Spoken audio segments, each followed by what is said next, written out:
What's up, guys? It's me, the ALE Double X Prince, and I'm here to give you my predictions for NXT TakeOver Brooklyn and SummerSlam 2016. Before I get started, let's talk about the big change around here. The name. Yes, right. Weapon Alex is dead. I got rid of that name just because. You know what? It got to the point that people mainly know me for Double X Prince at this point. What's the point of calling it me Weapon Alex if that name's not even used? So I changed the name Double X to the Double X Prince because you know what? It's fitting. Everybody's gonna know me as that, and it's gonna take a while to get used to. But I mean, whatever. And then I also changed the logo to it. I hope you guys enjoyed that picture. It's basically two X's and then the word Prince in the bottom. Originally, what I was gonna do is have like the X's and then have Prince kind of written like a smiley face, kind of like Suicide Squad, kind of like how they do their shit. I was gonna do something like that, but I don't know. It was kind of hard to do it, so I just tried my best, and I hope you enjoy the new logo. Also, that means I changed everything, all of my all my Ask FM and stuff like that. I mean, it's kind of hard to remove Weapon Alex because you've been using it for so long, but I still kind of have it on Ask FM the same. But now my name is changed on Ask FM. It's Weapon Alex. I mean, not Weapon Alex. It's still at Weapon Alex, but it's the Double X Prince Alex. So Double X Prince Alex. So you'll see that on Twitter. Again, I'm still at Weapon Alex. Still simply for the fact that I still got used to the name, but I also changed the name to the Double X Prince. Now it's called that, the Double X Prince. And finally, my website. Yes, weaponalex.weebly.com has changed as well. Yes, the website is now called dxpa.weebly.com. The reason for that being DXPA stands for Double X Prince Alex.weebly.com. So DXPA, and then I'll put the link down for everything new. So hope you guys enjoy. Yeah. Now let's get on to some predictions. You know, we got rid of the whole scenario about the whole name changing and everything, but now let's talk about the predictions on this on Brooklyn 3 and let's just get on to it. I'm gonna do something different here for NXT TakeOver Brooklyn 3 and SummerSlam. I'm basically gonna talk about the matches I'm looking forward to the least to the matches I'm looking forward to the most. And I'm gonna start that with NXT TakeOver Brooklyn 3. NXT TakeOver Brooklyn 3, I'm pretty sure I'm looking down to see every match. One is kind of a meh, but I still want to see it. So there's that. And the match I want to see from NXT TakeOver Brooklyn 3 is the one I want to watch the least is the Authors of Pain versus Sanity for the NXT Tag Team Championship. You guys kind of predict that was gonna happen, but I'm just curious to see. I'm not like all these matches look great, but out of all of them, this is like the one I'm least excited for. I actually thought we were gonna get Authors of Pain versus Heavy Machinery, which I saw the match. I thought it was fine, but I mean this one could be a lot better personally because I am a big fan of Killian Dane, but I don't know how these guys can move well. I mean, you know, they're not the best. You know, Authors of Pain have been great. So I'm just curious about who exactly might actually win. Because, I mean, Sanity's on a roll and Authors of Pain's on a roll. So, you know, I'm really excited for this match. But it's probably the least exciting because all of these matches look fantastic. Second match I'm looking forward to, and you guys might be shocked how low it is, but Bobby Roode versus Drew McIntyre. Yes. This is my... there's another match that I'm looking forward to is the main event. Bobby Roode versus Drew McIntyre. Who the hell could win? I'm predicting Drew McIntyre because I feel like afterwards Bobby Roode and Roderick Strong are gonna settle their differences once and for all, and then Drew McIntyre could move on to other things. Maybe we get Hideo Itami versus Drew McIntyre. Maybe that's when Hideo Itami gets his victory. Johnny Gargano is on a roll, so maybe he might get a big push to the main title picture. So there's a lot of things that could happen. But the reason why I'm looking forward to this match a little bit less than the other three is just because it's kind of predictable to see Drew McIntyre win. If Bobby Roode wins, I'll be shocked as hell. But if Drew McIntyre wins, I'll be glad about that too. So anything happens, take it or leave it.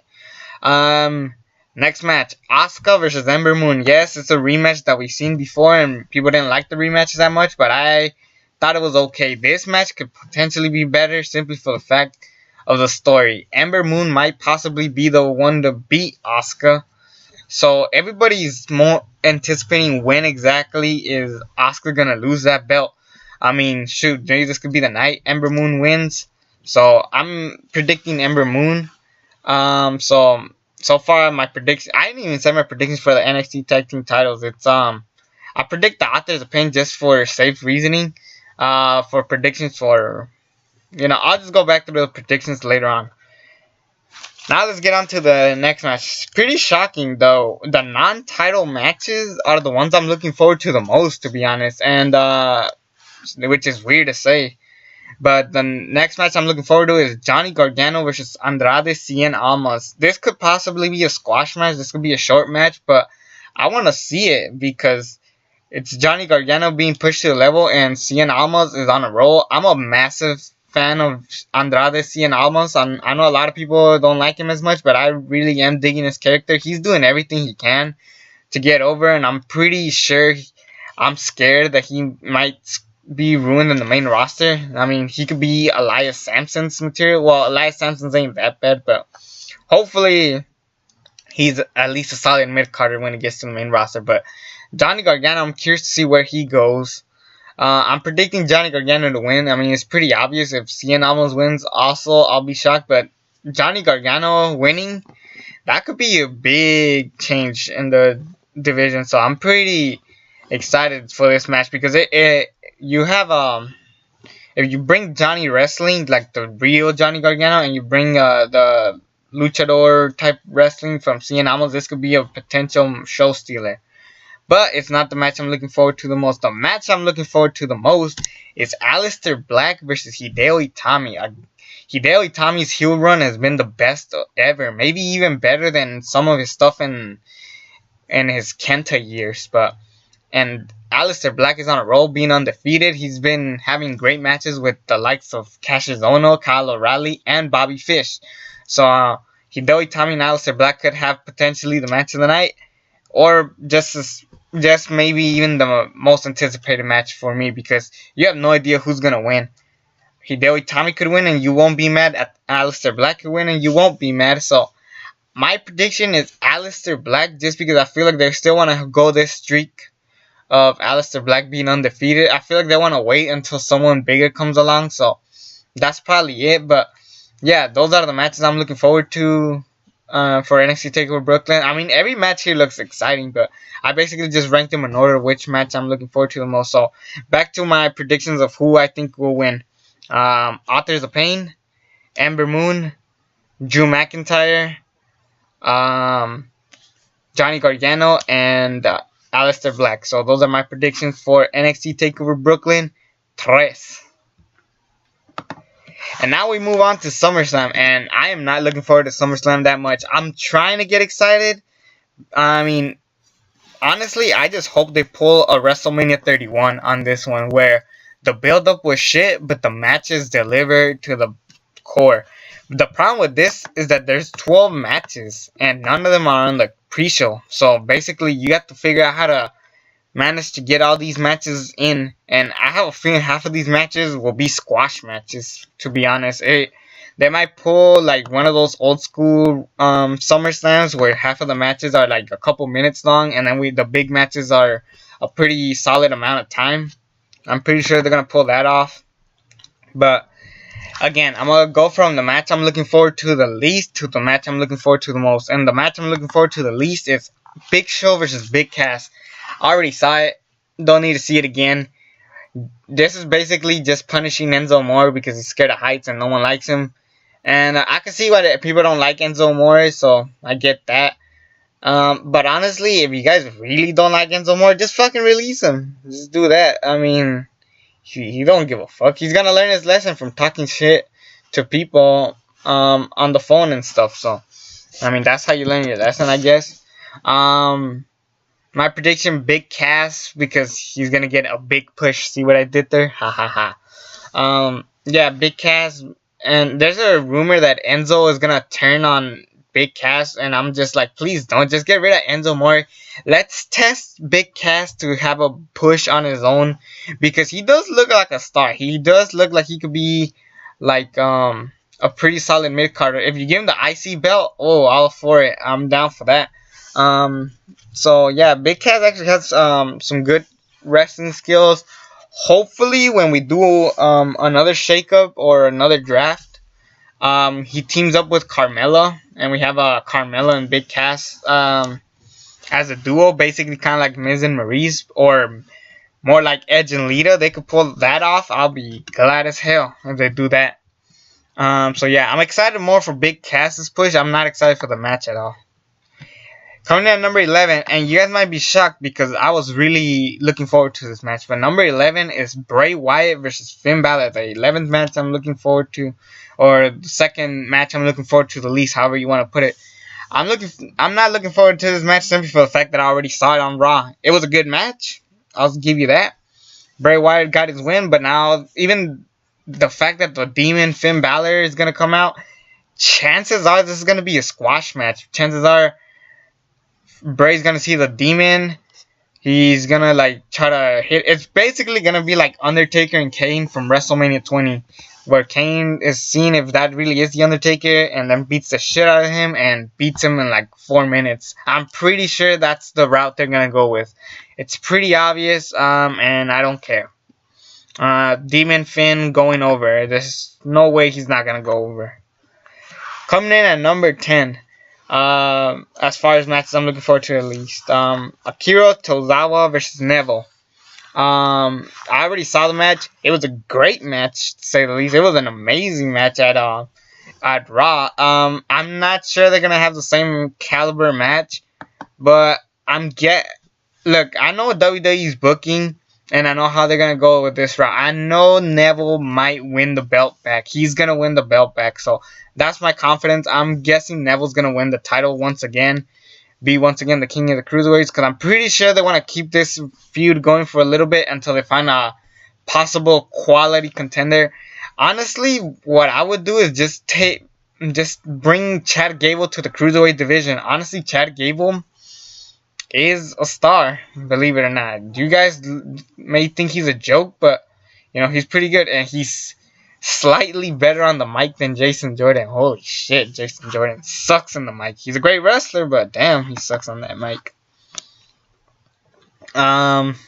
Next match I'm gonna talk about that I'm not looking forward to that most is New Day versus the Usos. Why does WWE have this mentality of giving us matches that we already saw, that we're gonna see on the pay-per-view? I don't know why the hell they do that. And keep in mind, this is one of the more exciting matches, but the fact that I saw it on SmackDown killed it for me, so I'm not excited for this match at all.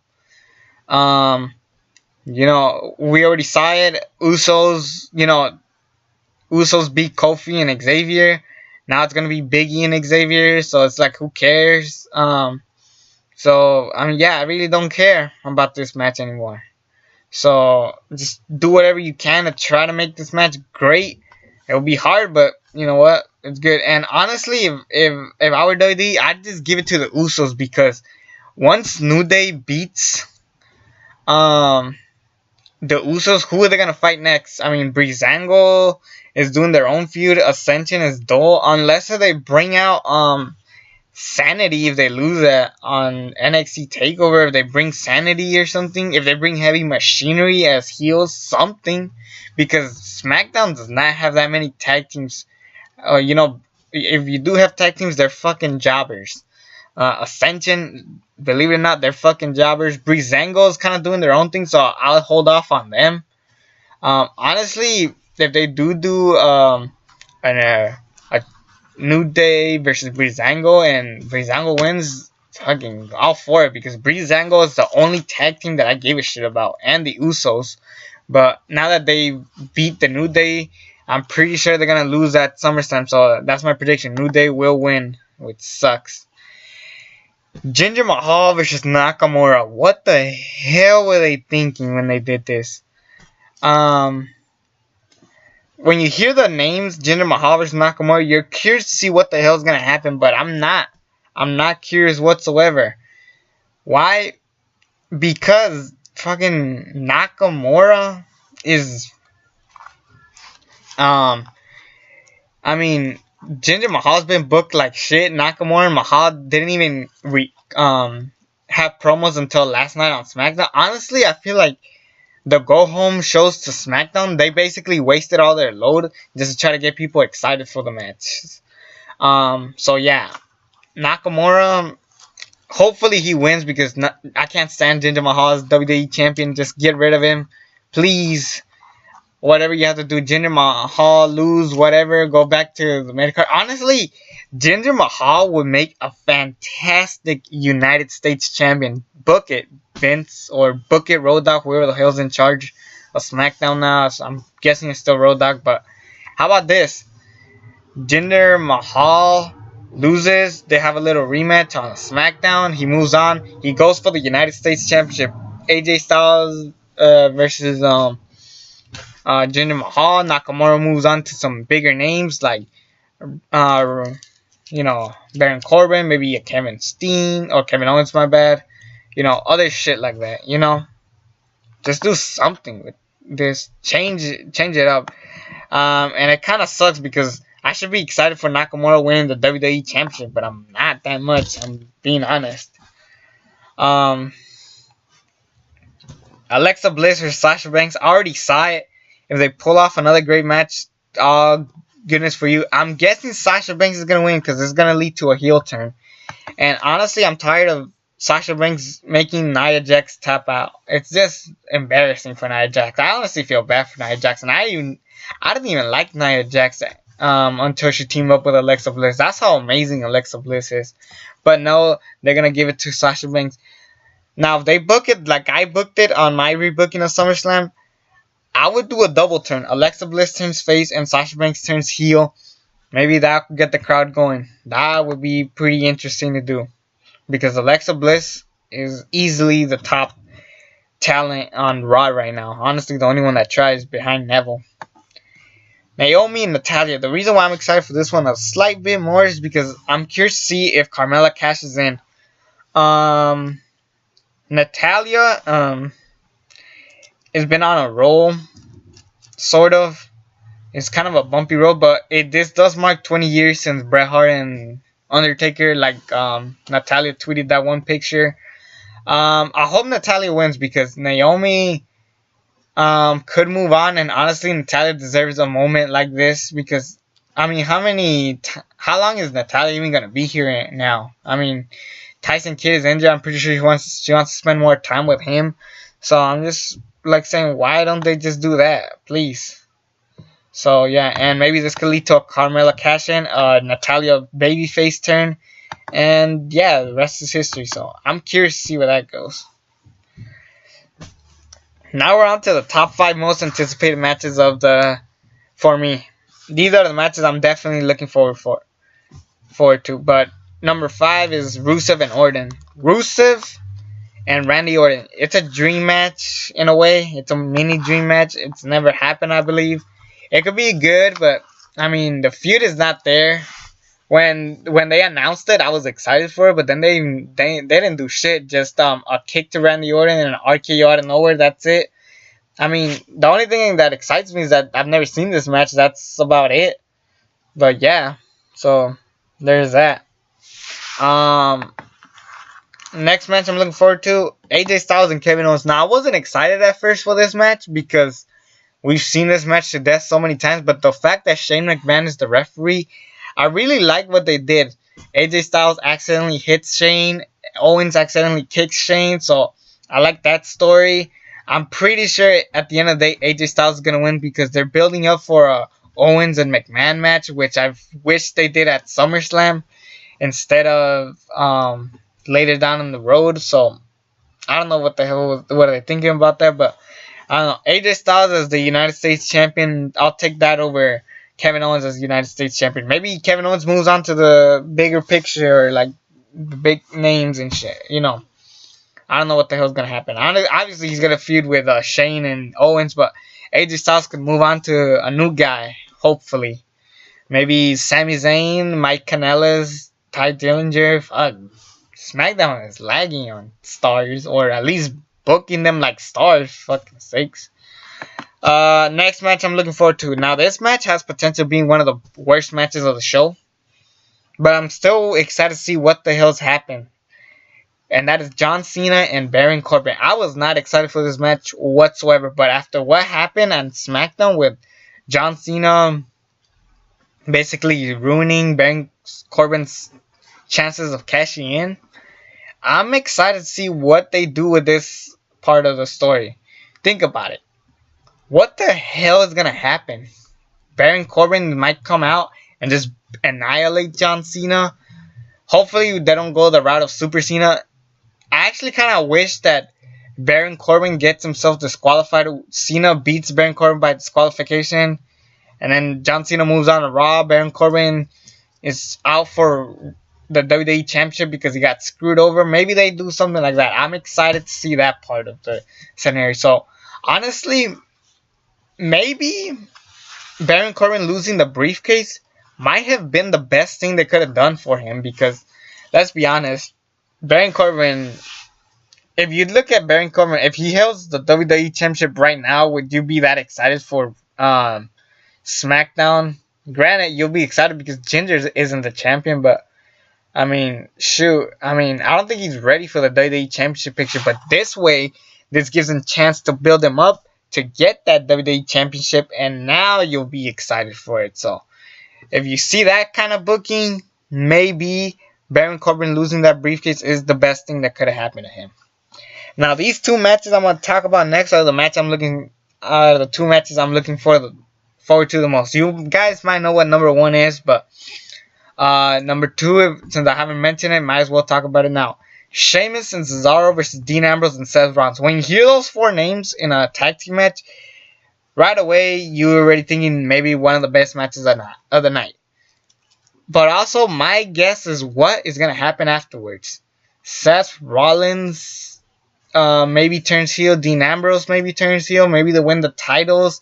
There's talk of a full-fledged heel reunion with even Roman Reigns if he wins the Universal Championship, which, oh my god, that better not happen. Please don't make that happen. But yeah, I'm just curious. Hopefully this does lead to a Dean Ambrose heel turn. I need a Dean Ambrose heel turn because Dean Ambrose has been lacking something, but this so far has been the best thing he's done in 2 years. Because 2015 was a pretty meh year for him. 2016 was even worse. 2017 was shit. But maybe they could build him up because Dean Ambrose needs to find something. Like Stone Cold said, he's missing something. So maybe this is the something he needs right now.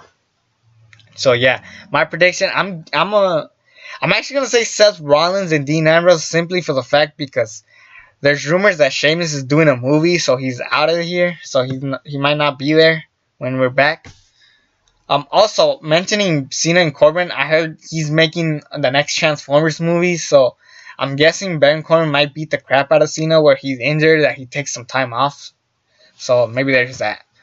But now let's talk about the match I'm looking forward to the most. You guys already know what it is. Everybody's looking forward to this match. Brock Lesnar, Roman Reigns, Braun Strowman, and Samoa Joe. You look at these four men and they've been built like fucking crazy. Honestly, if all of the matches are okay, and this match is what we all expect to be a phenomenal, one of the best matches of the year, then maybe this show could be honestly a one-match show. It's been built like that, but now let's let these guys just give them 20 minutes, maybe even 30 minutes, and just let them have fun. Let them just go out it and just brawl. Hopefully Brock Lesnar doesn't half-ass it and do it. And there's talk about John Jones being on ringside, so there's that. If Brock Lesnar loses, he leaves WWE, which is false because his contract expires at WrestleMania 34. But my curiosity is who the hell is gonna win. This is impossible to predict. Like the fan in me saying Samoa Joe. The WWE's booking side is saying Roman Reigns. The unpredictable fans are saying Braun Strowman. And the safe bet is Brock Lesnar. This is impossible to predict. These four guys have been built like the best. So I'm gonna say Samoa Joe. I wanna say Samoa Joe. I'm gonna rank on who I wanna win. Samoa Joe, Roman Reigns, Brock Lesnar, and Braun Strowman. I don't think Braun Strowman is quite ready yet. If he wins, holy shit, yes. But if Roman Reigns wins, he could turn heel. If Samoa Joe wins, get ready, WWE, because he is on a roll. I want to say Samoa Joe. Now that I think about it, I think Roman Reigns is going to win, and here's why. Here's my prediction of booking for the future. I'm guessing Roman Reigns is going to win the Universal Championship, have hopefully a solid heel run. Hopefully he's officially a heel after this. He works his way maybe till Survivor Series. He has a match against John Cena at the Royal Rumble. Let's say Brock Lesnar returns. Maybe he has I hate saying this, but I'm guessing Brock Lesnar might win the Royal Rumble. And then at WrestleMania 34, we have Brock and Reigns. This is my booking. This is how I'm guessing they're going to book it. A side of me says I want to see that. A side of me says, I don't want to see Brock Lesnar win the Royal Rumble. Why don't you just give him the rematch that he deserves? Maybe. I don't know how they're going to book it, but, if Samoa Joe wins, oh shit, we're in for a treat. But I'm stuck between Roman Reigns and Samoa Joe. You know what? Fuck it. I'm going to say Roman Reigns just because of how I said I was going to book it. So I'm guessing that's how it's going to happen. So my predictions for everybody are, hold on, let's see. Big Cass, Finn Balor, Neville, New Day, Shinsuke Nakamura, Sasha Banks, Natalya, Rusev, AJ Styles, John Cena, Ambrose and Rollins, and Roman Reigns. Yes, that's how I see it happening. SummerSlam, hopefully it's a great show. Do whatever you can, talent. If you're the locker room in WWE, just do whatever you have to do to give these guys their money's worth. Trust me, because Brooklyn, I'm sorry, that crowd will boo the shit out of whatever the hell you book. So, anyways, it's me, the AOLE Double X Prince, the new and improved Double X Prince. Subscribe to this channel if you haven't already. And until then, I'm out.